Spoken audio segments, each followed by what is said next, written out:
importante, né? Que são os sólidos geométricos. Acho que vocês estão olhando a tela, né? Depois vão me falar. O que são os sólidos geométricos? São objetos 3D, em 3 dimensões. São os que a gente tem contato 100% do tempo, né? Então, a gente tem eles divididos em 2 áreas principais, né? Poliedros, os corpos redondos. Os poliedros são esses que a gente vai estudar agora num primeiro momento. Vamos deixar os corpos redondos lá para, acho que daqui a umas 3 semanas, se não me engano. Aí a gente estuda os corpos redondos. Bom, mas então a gente consegue ver aqui uma forma, alguns sólidos que têm uma aparência semelhante ao nosso dia a dia, né? Aqui, por exemplo, a gente pode pensar numa caixinha de pasta de dente ou, sei lá, num tijolo. A gente consegue ver esse objeto aqui, que é um prisma retangular ou um paralelepípedo, né? Depois a gente vai ver as nomenclaturas direitinho. Aqui é uma pirâmide, né? Como aquelas lá do Egito. Aqui a gente tem um cubo, né? Que como é o formato dados, o formato do cubo mágico também, né? Aqui uma pirâmide é essa de 5 lados, uma pirâmide pentagonal.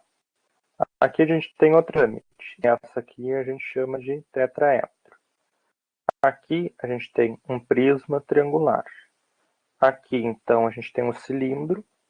O cilindro a gente vê ele em, sei lá, um rolo de papel higiênico, tem essa aparência, né? Um cano, alguma coisa desse tipo. Uma esfera, né, que é, acho que a mais conhecida dos sólidos, né, porque a gente vê ela praticamente o tempo todo, uma bolinha, uma coisa. Aqui a gente tem um cone, que é, por exemplo, uma casquinha de sorvete, tem esse formato. E aqui a gente tem um tronco de cone. E um objeto assim que tem formato de tronco de cone é o cone de trânsito. Apesar daquele cone de trânsito laranja que às vezes a gente vê na rua se chamar cone de trânsito, né? Ele tem, o formato dele é de tronco de cone. Só que o que diferencia, né, os poliedros dos corpos redondos? Os poliedros são figuras, né, em 2D, que são limitados por polígonos, que são as suas faces. Então aqui, cada parte dessa aqui é uma face, né, é um polígono. Polígono, vamos lembrar, figura plana, que é formada por segmentos de retas. Já os corpos redondos, eles são formados por curvas, né? Ó, tem aqui, a gente tem uma, se a gente olhasse esse de cima, a gente veria uma circunferência aqui. Então são curvas que formam os corpos redondos. A gente vai ver isso mais para frente. Entre os poliedros, a gente tem uma classificação, que são aqueles poliedros convexos, não convexos. Bom, o que define um poliedro ser convexo? Essa definição eu não gosto muito, achei ela meio chatinha. Mas para um poliedro ser convexo, se a gente apoiar ele sobre um plano, todo poliedro ou ele tem que ficar acima do plano ou abaixo, ou de um lado ou de outro. Mas ele tem que ficar todo de um mesmo lado do plano. Se a gente apoiar esse poliedro por uma de suas faces e ficar uma parte do poliedro para cima do plano e uma parte para baixo, a gente vai dizer que ele é não convexo. Então, como um exemplo aqui, a gente tem esse poliedro aqui, que é um tronco pirâmide, e tem esse aqui, como exemplo de não convexo, que é dá para a gente pensar que é um degrauzinho, né? Um começo de uma escada. Aqui, se a gente pegasse um plano, apoiasse, por exemplo, aqui embaixo, aqui em cima, né? Pegar esse plano aqui, apoiar essa parte aqui, essa face aqui, sobre esse plano. Bom, então, a gente consegue ver que todo poliedro está aqui embaixo, né? Então, ele é convexo. Se a gente pegasse, apoiasse ele de uma face, por exemplo, na face aqui, encostamos todo esse poliedro nessa face, nesse plano, né? A gente consegue ver que todo o poliedro está desse lado, não tem nada desse outro lado, então ele é convexo. Qualquer face que eu fizer isso, vai acontecer isso, né? Porque ele é convexo. Agora, nesse poliedro que é não convexo, se eu pegar esse plano dessa face aqui, apoiar aqui, beleza, né? Tá todo o poliedro desse lado aqui.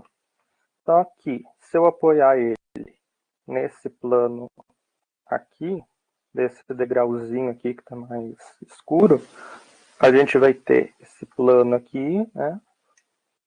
Aqui, sim. E aí, olha só, a gente tem o plano, tem essa parte aqui que está embaixo e essa parte aqui desse degrau que está por cima. Então, ele não satisfaz essa condição, né? Então, ele não vai ser um poliedro convexo. A gente vai dizer que ele é não convexo. Os elementos de um poliedro, porque a gente está falando de face não ser, vamos ver então quais são as partes de um poliedro. Né? A gente vai ter então face, que é o que a gente está falando bastante, que é essa face aqui, poderia ter marcado ela.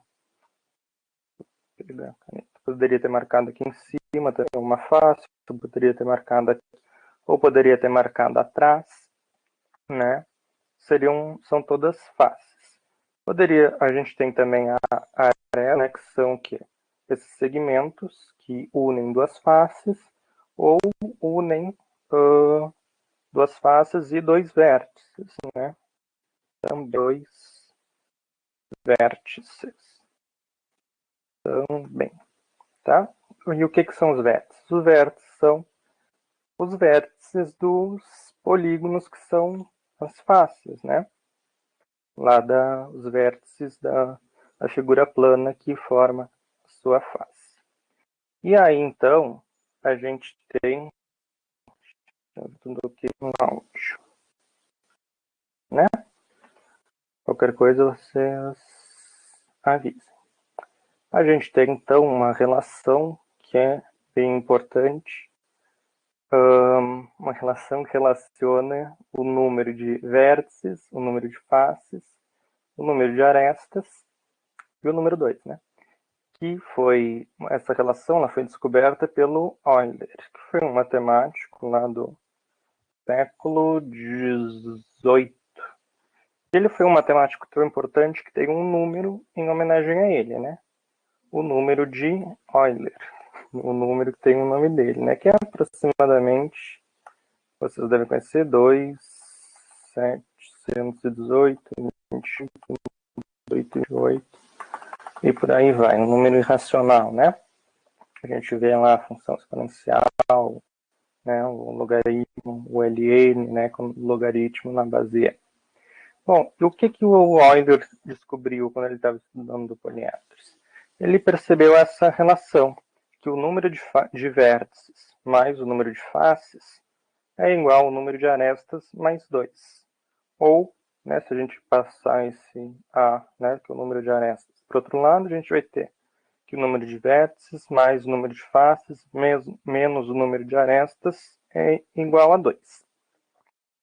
Essa relação é bem importante. A gente vai ver que tem várias questões no Enem que caem essa relação. Ela é simples, né? Não é nada muito avançada, né? A gente vai contar e vai engolar. E aí, para a gente lembrar disso aqui mais fácil, a gente tem esse macete, né? Essa frasinha aqui para lembrar. Que é vamos fazer a 2, né? Vamos de vértices, faces e arestas.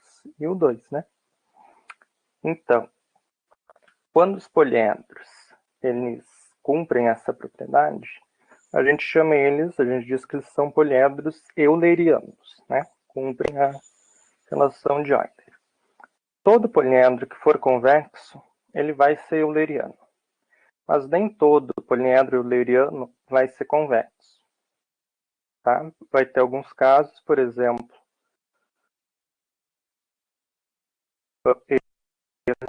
aumentar o número de faces, arestas e o número de vértices, você vai ver que tu vai satisfazer a relação. Só que, como a gente viu, ele não é convexo, né? Então, que eu não texto, questão desorganizado, eu separei esse primeiro momento com conteúdo e aí, mais para o final, na segunda metade da aula, a gente vê as questões. A questão número 1, então, que é do Enem de 2019, a gente precisa resolver essa questão, a relação de Euler. Tem uma outra relação, né? Uma outra relação relaciona uma outra relação entre o número de arestas e o número de faces, que é essa aqui, que diz que o dobro de arestas, o dobro do número de arestas, né, é igual a 3 vezes o número de faces triangulares mais 4 vezes o número de faces quadrangulares mais 5 vezes o número de faces pentagonais mais 6 vezes o número de faces com 6 lados, tal, mais n vezes o número de faces com n lados. Esse n aqui, ele vai dizer o tipo da face, né? N3 é faces triangulares, né? Se o n for igual a 4, são faces quadrangulares.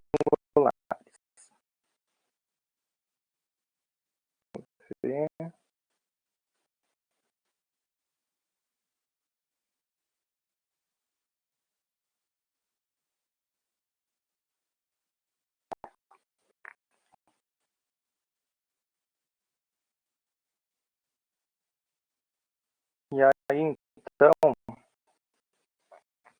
a gente tem os poliedros de Platão.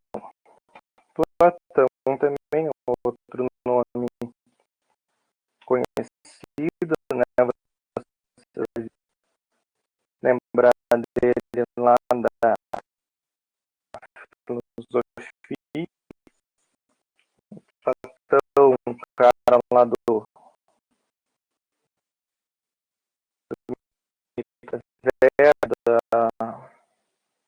mundo sensível, do mundo intangível, né? Ele também se aventurou com o nome a matemática. A matemática ela surge da filosofia. Então, os poliedros de Platão é uma classificação, a gente pode pensar assim, de poliedros em que os poliedros eles têm todas as faces, que elas vão ter o mesmo número, tá? Então, se tiver faces triangulares, todas as faces do polígono vão ser triângulos. O número de arestas que se encontram em cada vértice é sempre o mesmo. E ele é um poliedro convexo.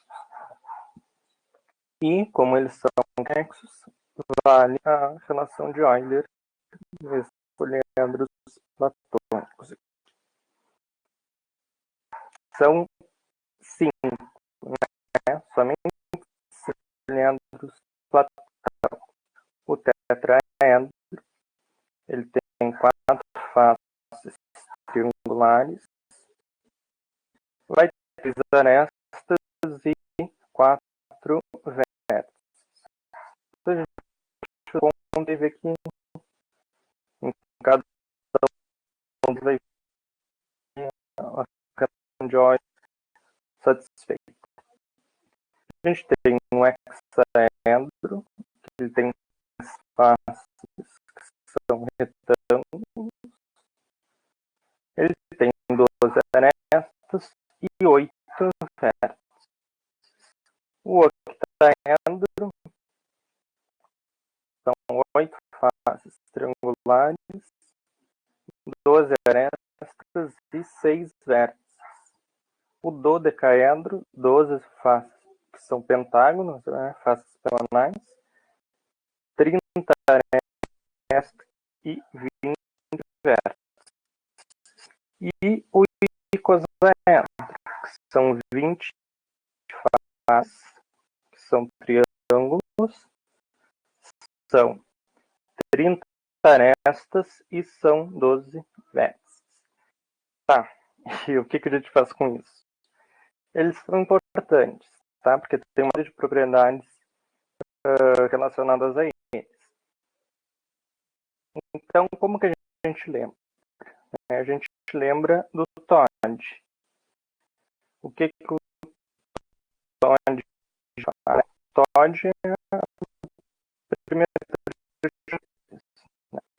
E aqui, o interessante é que o nome dá uma ideia assim de quantos lados tem esse poliedro, né? Porque tetra dá aquela ideia de 4, né? O Brasil, quando ganhou a Copa lá de 94, que o Galvão ficou gritando tetra, né? Foi o que ganhou a sua Copa do Mundo. O hexa também dá a ideia de 6, né? Que a gente está acostumado a ver relacionado a 6, base hexa seja a base de base 6, né? O hexa que o Brasil está tentando ganhar a sua 6ª Copa do Mundo. Octaedro, né? Octa também dá uma impressão meio de 8. Dodecaedro. Decaedro, dá uma, assim, a gente pensa logo meio no 10, né? E como tem esse do na frente, 2, 10, 12. E o icosaedro, ele fica sobrando, a gente lembra que ele tem 20 faces. E aí o Todd, olha só, a gente escreve Todd, só não vai escrever Todd assim, que aí não vai dar a memória aqui. Escrevendo Todd desse jeito assim, a gente coloca 3 no início, 3 no meio e 3 no fim. E aí aqui a gente coloca 4 e 5. O que esses 3 significam? O tipo de face, né? Então reparem, o tetraedro tem faces triangulares. O triângulo tem 3 lados. O octaedro também tem faces triangulares. A mesma coisa o icosaedro, né? Aí o hexaedro tem faces com 4 lados, faces retangulares. E o decaedro tem faces com 5 lados, faces hexagonais. Então é uma forma de lembrar isso um pouco mais fácil, né?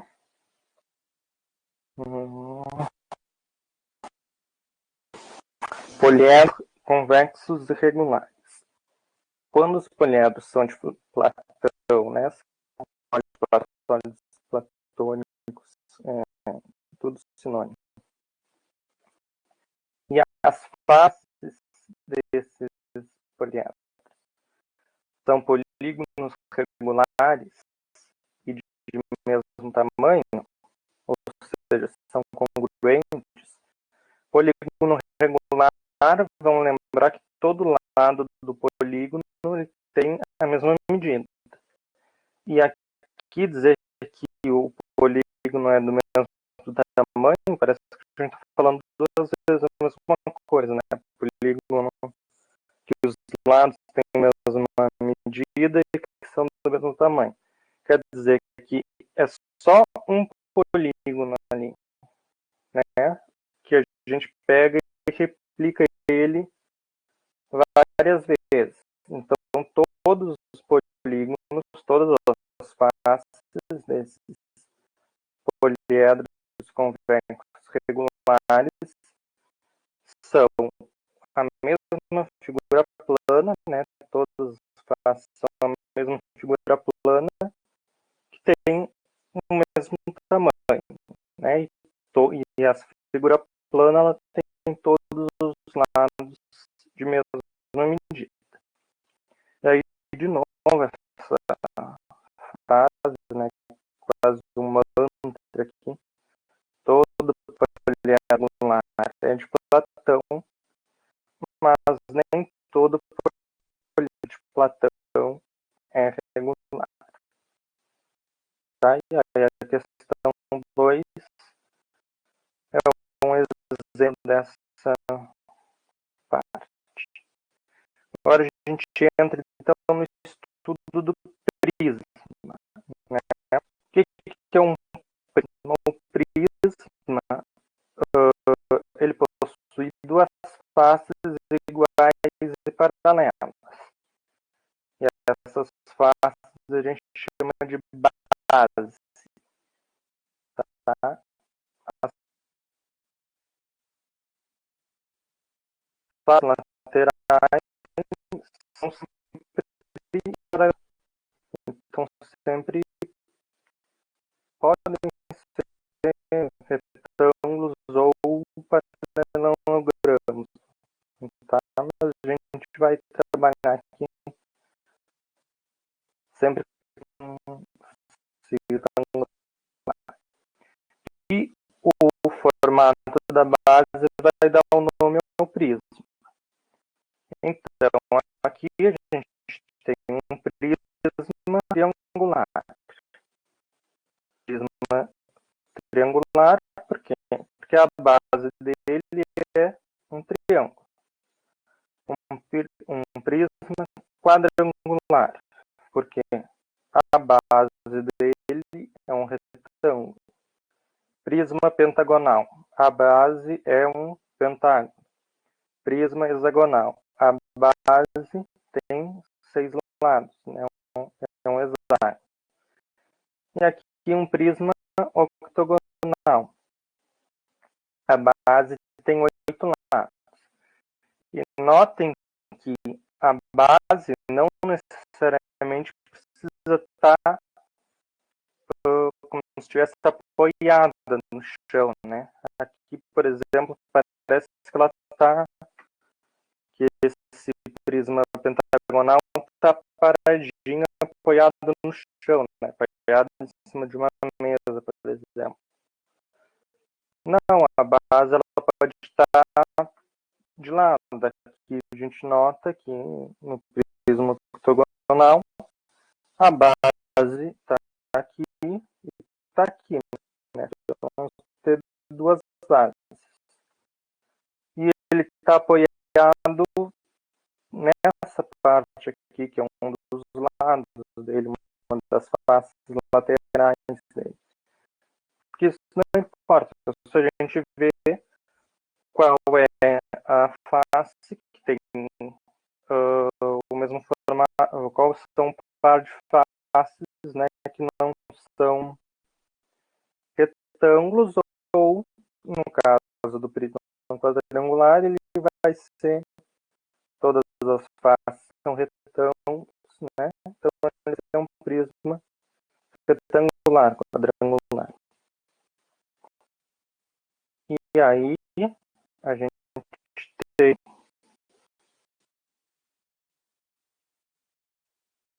os elementos disso. A única diferença é que agora a gente vai continuar tendo o número de os vértices, as faces. Duas delas a gente chama de base, as outras a gente chama de faces laterais, né? Porque estão no lado do prisma. As arestas que a gente difere agora, essas arestas que estão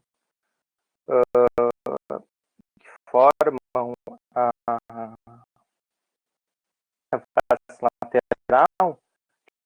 chama de aresta lateral. E as arestas que estão na base, a gente chama de aresta da base.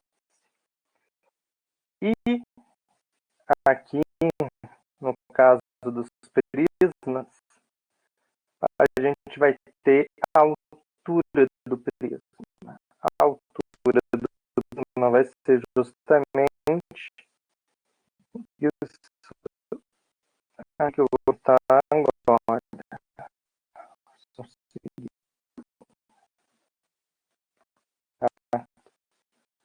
Essa aresta vai ser a altura do prisma. Como esse prisma é reto, a gente vai ter, e sempre que o prisma for reto, a gente vai ter que a aresta lateral é igual à altura desse prisma. A gente já vai ver aqui nas classificações o que é um prisma reto. Tá?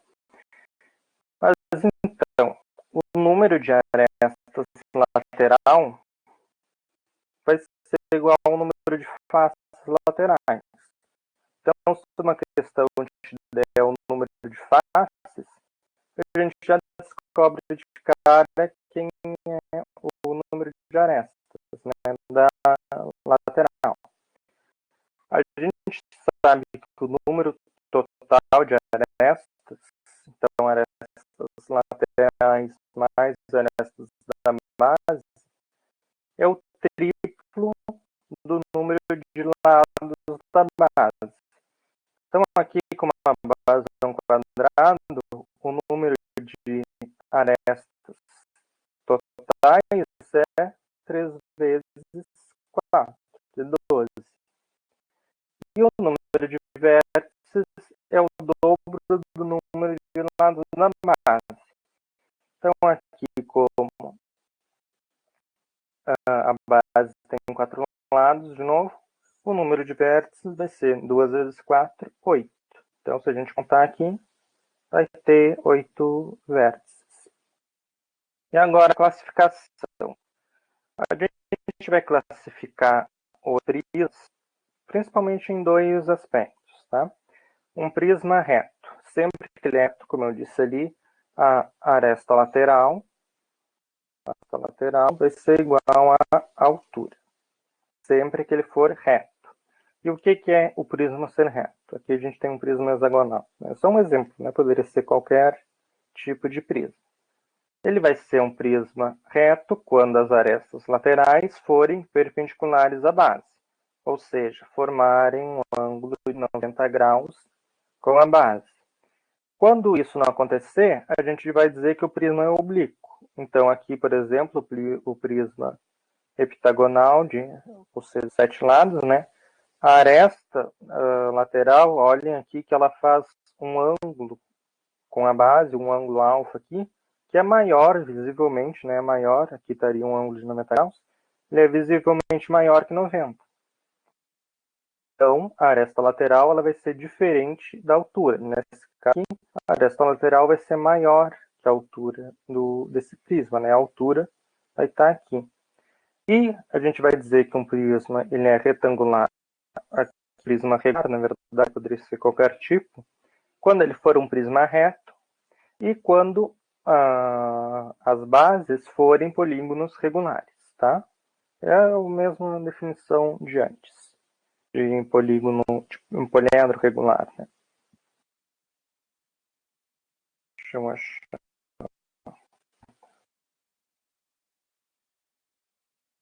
Bom,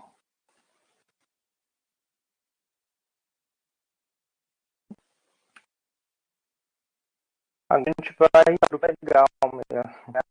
Áreas prismas, tá? A gente faz as três áreas, né? A área lateral, chamada área de músculo por aresta, tá? Atenção, tem professores que vão ver que chama não importa. A área lateral, que eu chamei de SL, né, é a soma das áreas de cada face lateral do prisma.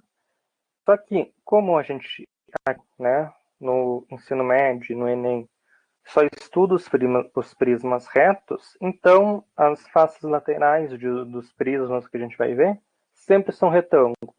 E retângulo, a gente lembra lá da geometria plana, a gente sabe calcular a área, né, base vezes área.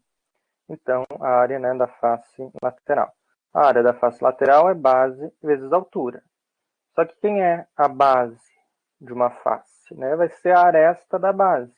E a altura vai ser a altura do prisma.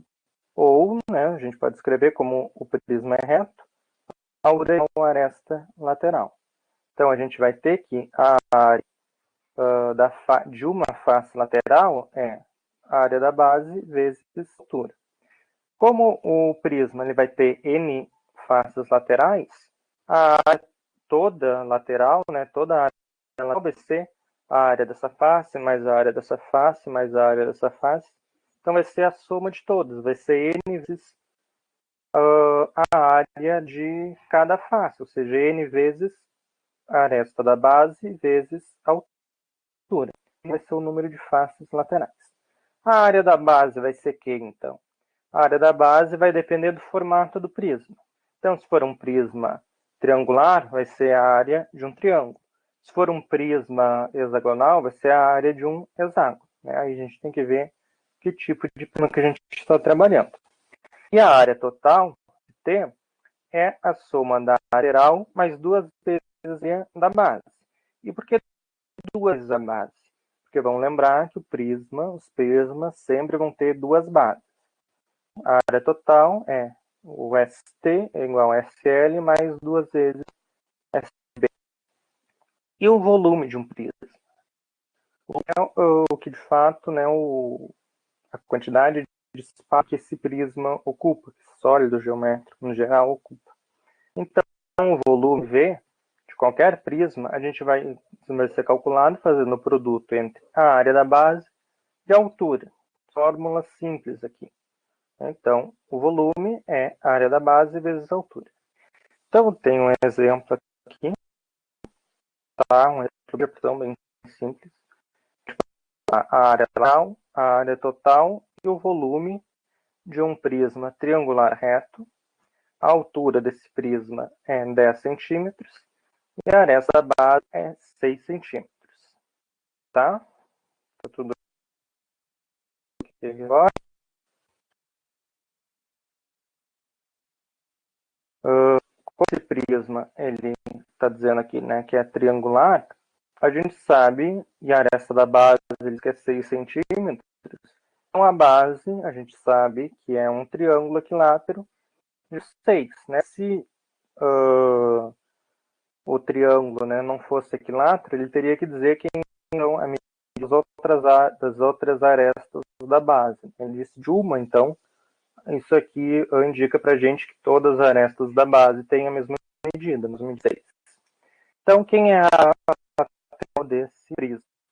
A área lateral do prisma, ele vai ter espaço lateral, então na N vai ter 10. E aqui a gente sabe que foi dado a aresta da base, 6 centímetros, 10. Então é só utilizar a fórmula. A área lateral, SL, é igual a N vezes a aresta da base vezes a altura. Então, a área lateral é 3 vezes 6 vezes 10. Ou seja, a área lateral é 3 vezes 60, que é 180 centímetros quadrados. Tá? Tem a área total. A área total é a área lateral duas vezes da base. Então, a gente precisa calcular a área da base. Né? A área da base é um triângulo equilátero. A gente vai ter que calcular a área desse triângulo. Vamos lembrar na geometria plana que a área de um triângulo equilátero é L quadrado raiz de 3 sobre 4. Né? Se L é a medida do lado do triângulo. Então, aqui vai ser 6, né? 6 centímetros. Então, a gente vai ter que a área da base é 6 ao quadrado, raiz de 3 sobre 4.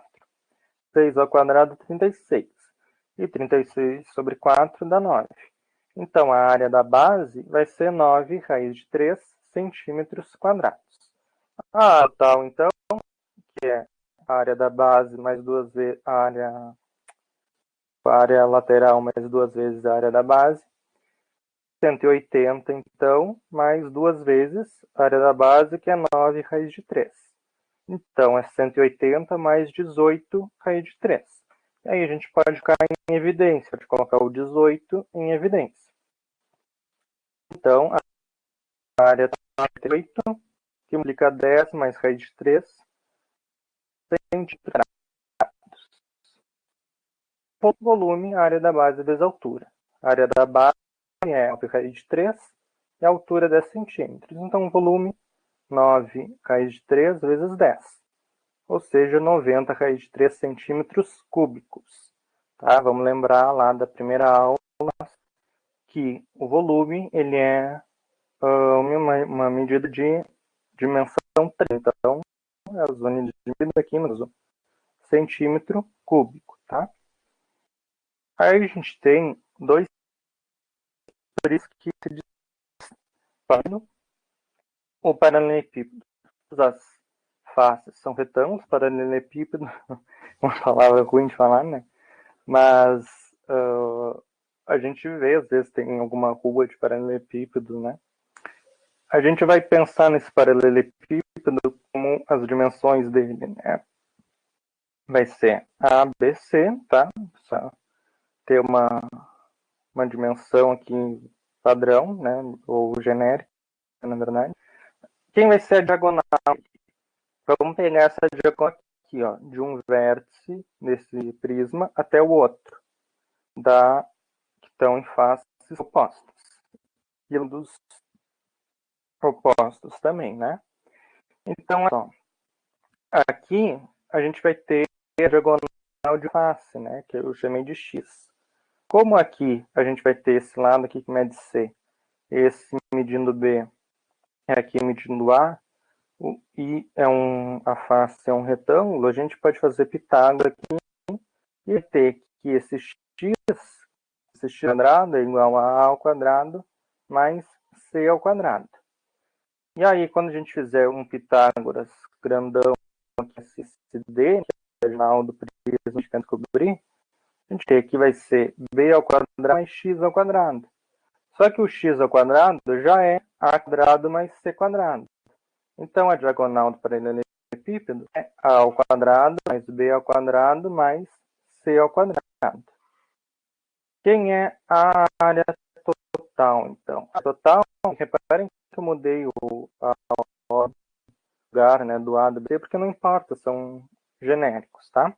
Justamente por isso. A área total vai ser duas vezes AB mais AC mais BC. Ou seja, é o dobro do produto de cada uma das dimensões, né? Então, dimensão, aqui a gente poderia pensar no comprimento, altura e profundidade, por exemplo. Tá? Ou espessura, enfim, vai indo no texto. E o volume é o produto das dimensões. Então, A vezes B vezes C. O volume de um paralelepípedo é simples.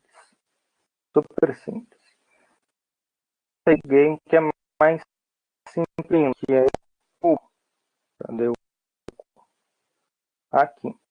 O cubo ou romboedro, uma palavra meio não se usa muito, mas, né? Não tem por que vocês não ficarem sabendo. Ele é um tipo especial de paralelepípedo. Todas as faces dele são quadradas, ou seja, a área base ser igual à aresta lateral, né? Ou aresta frontal igual à aresta da base. Considerar então as medidas de cubo, né? As dimensões então, de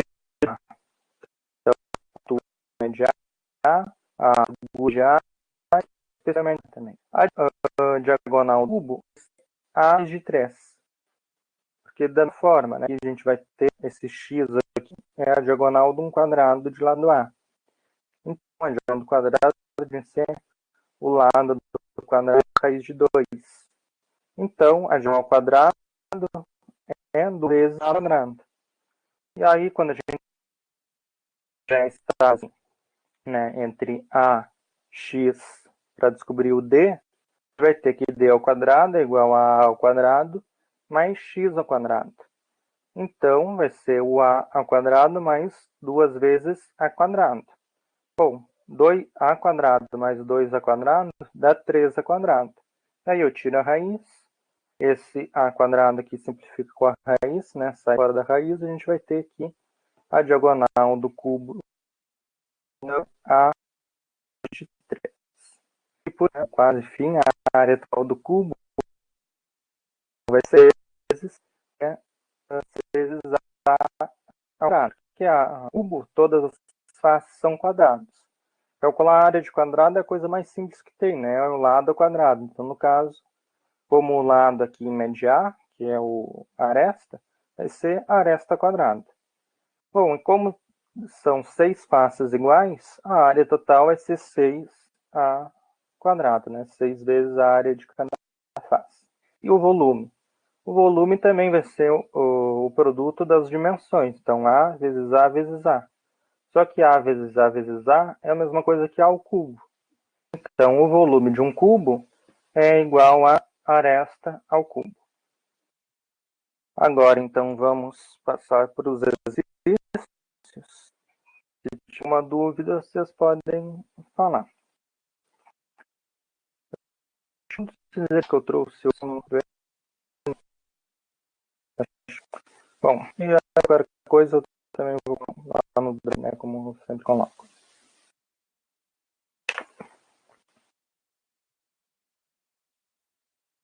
Não sei se... Não sei não, acho que não vai dar para fazer todas as questões que eu trouxe hoje. Mas, de qualquer forma, sem ser na próxima aula, na outra, a gente vai ter uma aula de exercícios. Então, se ficar algum exercício hoje, ficar para trás, né, a gente pode retomar ele na aula, sem ser na semana que vem, na próxima. Bom, então essa questão do Enem de 2019, ela diz que no ano de 1751, o matemático Euler conseguiu demonstrar a famosa relação para poliedros convexos, né, que relaciona o número de faces F, as arestas A e vértices V, né, que é a fórmula que a gente viu, V mais F é igual a mais 2. No entanto, na busca dessa demonstração, essa relação foi sendo testada em poliedros convexos e não convexos. Com isso, ele observou que alguns poliedros não convexos satisfaziam a relação e outros não. Então, essa relação é válida para todos os poliedros convexos e para alguns poliedros que não são convexos. Um exemplo de poliedro não convexo é dado na figura, esse poliedro aqui. Tá? Na figura, todas as faces que não podem ser vistas diretamente são retangulares. Então, essa face está escondida, que está ali atrás, essa face aqui é também um retângulo, tá? Essa face aqui. E essa aqui também. Bom, são retangulares. Qual é a relação entre os vértices, as faces e as arestas do poliedro apresentado na figura? Então, o que a gente pode fazer aqui? O que a gente pode não, o que a gente vai fazer? Simplesmente vai contar o número de faces, o número de arestas e o número de vértices. Vamos contar todos eles, para ver quantos tem e ver, né, pede uma relação entre o número de faces, de arestas e de vértices. Então, não tem segredo aqui, né? A gente não vai nem usar a fórmula, a gente vai descobrir uma fórmula que sirva para esse poliedro aqui. Vamos contar, então. Vamos começar contando os vértices, talvez seja mais fácil. Tem esse vértice aqui, 1, 2, 3, 4, 5, 6, esse que está escondido aqui, 7, 8, e aí agora tem dessa piscininha, desse buraquinho aqui, né? A gente parou em 8. Então tem 9, 10, 11, 12. Aqui tem 13, aqui embaixo que não aparece também tem o 14, aqui também não está aparecendo 15, e esse outro aqui que também não aparece, 16. Então, nós temos 16 vértices. Tá, beleza, vamos falar. As arestas. Bom, das arestas a gente tem essa aqui, uma, essa aqui que eu fiz tracejada, duas, essa aqui, três, tracejada também, né? E essa aqui, quatro. Temos essa aqui, 5, 6, 7, 8. Temos essa aqui que eu tracejei, né? Que está reta, 9, 10, 11, 12. E agora vamos contar aqui desse buraquinho. 13, 14, 15, 16. Tem essa aqui da parte de baixo, né? Do contorno de baixo, que é um retângulo. Então, 16, 17, 18, 19, 20. E agora essas aqui que estão verticais aqui, né? 21, 22, 23 e 24. Essa que está aqui que também não aparece. Então, de arestas, nós temos 24. Vamos ver então o número de faces que está faltando. O número de faces, a gente tem essa face aqui, uma, duas, três, não está aparecendo. Eu vou colocar assim. Aqui que não está aparecendo, 3. Essa outra é 4. Temos essa face aqui em cima, 5. Temos essa face aqui que é o chão, 6, né? O chão desse buraquinho. Essa face aqui que é 7. Essa aqui, 8. Aqui não está aparecendo 9. E aqui que também não aparece 10. Então, nós temos 10. Eu esqueci de alguma? Esqueci. E a face que também não aparece que está embaixo, né? A face que está embaixo do polígono. Então, nós temos, na verdade, 11 faces. Então, o número de faces é igual a 11. Bom, vamos montar uma relação aqui, como se fosse a relação de Euler, para se satisfaz a relação de Euler ou se, né, o que precisa para a gente generalizar essa relação. Você sabe. Só prendeu o grito, como diz o outro. Então, aqui, a relação de Euler nos diz que o número de vértices mais o número de faces é igual a de arestas mais 2. No nosso caso aqui, a gente tem 16 vértices mais o faces é igual ao número de arestas, que é 24, e a gente essa aqui é a relação de Euler, relação de Euler. Aqui é o que a gente quer descobrir, então vamos colocar um x aqui, né? Porque é a relação que a gente quer encontrar. Então, vou ter mais espaço. Tá. Então, aqui, 11 mais 6, 11, tá? Vai ter 27, né? 27 é igual a 24 mais x. Bom, 24 mais x, né? Para dar 27, é fácil a gente perceber que esse x tem que ser igual a 3, né? Então, né, ou se eu passar o 24 para o outro lado, né, trocar o sinal, a gente vai ter então que o x é igual a 3. Ó, que ótimo isso, né? Que o x seja igual a 3. Porque aí, substituindo aqui, nessa equação, aqui nessa fórmula que a gente inventou, nessa relação, a gente vai ter que o número de vértices, os números de faces, é igual ao número de arestas mais 3. E por que isso é bom? Isso é bom porque tem uma resposta assim, tem uma alternativa assim, que é a resposta correta. Então, notem que aqui só bastou contar os... é chatinho contar, né? Às vezes a gente pode se perder se não fizer isso com bastante calma, né? Até eu já tinha esquecido aqui essa face de baixo, mas não é nada muito complicado, né? Só a gente ir com calma, ponto certinho, e perfeito, acertou a questão. O exemplo número 2, numa questão do Enem de 16, fala também na relação de Euler, né? Então ele diz que os sólidos de Platão são poliedros convexos, cujas faces todas são congruentes a um único polígono regular, né? Todos os vértices têm o mesmo número de arestas incidentes e a aresta é composta apenas por duas faces. Tá, isso aqui nada acrescenta. Eles são importantes, por exemplo, na classificação dos formatos dos cristais minerais e no desenvolvimento de diversos objetos. Como todo poliedro convexo, os sólidos de Platão respeitam a relação de Euler, né? V menos A mais F é igual a 2, tá? Em que V, A e F são os números de vértices, arestas, faces do poliedro, respectivamente. Tá, ok. Isso aí a gente sabe.